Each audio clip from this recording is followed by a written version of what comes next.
সমিতিতে শোষণ, নির্যাতন, নিপীড়ন অব্যাহত রাখা, গুণগত মানহীন মালামাল ক্রয় করে গ্রাহক ভোগান্তি বৃদ্ধি এবং স্মার্ট ও টেকসই বাংলাদেশ নির্মাণে বিআরবি পিবিএস একীভূতকরণ সহ অভিন্ন চাকরিবিধি বাস্তবায়ন এবং সকল চুক্তিভিত্তিক ও অনিয়মিত কর্মচারীদের চাকরি নিয়মিতকরণের দাবিতে কর্মবিরতি পালন করেছেন গাজীপুর পল্লী বিদ্যুৎ সমিতি ১-এর কর্মকর্তা কর্মচারীরা।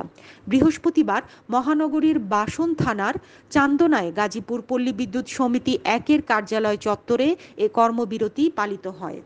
এতে নেতৃত্ব দেন AGM Riyad Qayyum, AGM Delwar Hossain, billing supervisor Noor Fatema, meter cum manager Sohel Rana সহ আরও অনেকে।